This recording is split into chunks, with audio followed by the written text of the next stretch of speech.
আপনার ফোন দিয়ে নতুন একটি জিমেইল আইডি খোলার জন্য আপনার ফোনের জিমেইল এই জিমেইল অ্যাপটা ওপেন করবেন। আমি এখান থেকে জিমেইল অ্যাপটা ওপেন করে দিলাম। তারপরে উপরের দিকে এখানে দেখতে পারবেন একটা লগো দেওয়া আছে, অথবা যে কোনো একটা নামের অক্ষর থাকতে পারে, অথবা আপনার ছবি দেওয়া থাকতে পারে। এখানে একটি ক্লিক করে দিবেন।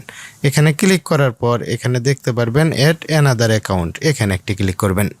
গুগল লেখা থাকবে, গুগল, এখানে একটি ক্লিক করবেন। তারপরে এরকম একটা ইন্টারফেস দেখতে পারবেন। যেহেতু আমরা নতুন একটা জিমেইল আইডি ক্রিয়েট করব, তার জন্য কি করতে হবে, ক্রিয়েট অ্যাকাউন্ট, এখানে একটি ক্লিক করতে হবে। এখানে ক্লিক করার পর দুইটা অপশন এখানে দেখতে পারবেন, for my personal use, for work or my business. আপনি যদি এই ইমেইল আইডিটা পার্সোনালভাবে ব্যবহার করেন তাহলে উপরের এটা সিলেক্ট করবেন, ফর মাই পার্সোনাল ইউজ। আর যদি মনে করেন এই ইমেইল আইডিটা খোলার পরে আপনি বিজনেস করবেন এই ইমেইল আইডি দিয়ে, তাহলে নিচের এটা সিলেক্ট করবেন, for work or my business.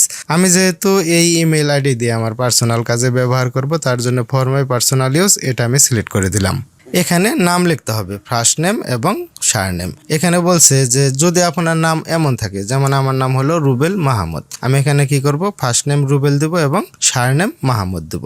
আপনি এইভাবে সুন্দরভাবে নামটা লিখে দিবেন। এটা হলো যে জিমেইল আইডির যে মালিক তার নাম, এটা কিন্তু জিমেইল আইডির নাম না, জিমেইল আইডির মালিকের নাম। ফার্স্ট নেম এবং সারনেম লেখা হয়ে গেলে নিচের এখান থেকে আপনি নেক্সট করে দিবেন। এখানে ডে, মান্থ, ইয়ার এবং জেন্ডার দিতে হবে।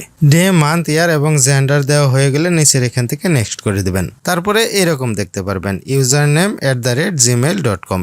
এখানে আপনার ওই জিমেইল আইডিটার যে ঠিকানাটা দিতে চাচ্ছেন, যে নামটা দিতে চাচ্ছেন, সেটা এখানে লিখে দিতে হবে। যেহেতু জিমেইল আইডি একটা নাম দিয়ে একটা আইডি হয়, একটা নাম দিয়ে দ্বিতীয় কোনো মানে দুইটা আইডি হয় না। আপনি এখানে যে নামটা দিবেন সেই নাম দিয়ে যদি অলরেডি কোনো জিমেইল আইডি খোলা থাকে তাহলে কিন্তু সেই আইডিটা হবে না। এরকম হবে যে লাল চিহ্ন আসবে, পরে যে কোনো একটা অক্ষর অথবা সংখ্যা পরিবর্তন করে দিতে হবে। যতক্ষণ পর্যন্ত না নিবে ততক্ষণ পর্যন্ত যে কোনো অক্ষর বা সংখ্যা কম বেশি করে পরিবর্তন করে দিবেন। আপনি যে নামটা দিতে চাচ্ছেন সেটা দেওয়ার পরে নেক্সট এখানে একটি ক্লিক করে দিবেন। আমার এটাই নিচ্ছে, তার জন্য এখানে পাসওয়ার্ড লেখার অপশনটা চলে আসছে। এখানে সুন্দরভাবে একটা পাসওয়ার্ড দিয়ে দিবেন। আমি আপনাদেরকে স্ক্রিনে যেরকম পাসওয়ার্ড দেখাচ্ছি এরকম পাসওয়ার্ড যদি দেন তাহলে পাসওয়ার্ডটা অনেক স্ট্রং হয়। এই লেখাটাই দিতে হবে এমন না, অন্য যে কোনো একটা লেখা দিতে পারেন, কিন্তু এরকম যদি হয় তাহলে পাসওয়ার্ডটা স্ট্রং হয় এবং সহজেই নেয়। পাসওয়ার্ড দেওয়া হয়ে গেলে নেক্সট এখানে একটি ক্লিক করে দিবেন। দেখেন আমার এই জিমেইল আইডিটা কিন্তু সুন্দরভাবে হয়ে গেছে। এখানে নাম লেখা দেখাচ্ছে এবং এখানে নিচের দিকে জিমেইল আইডিটা দেখাচ্ছে। এখানে বলছে যেটা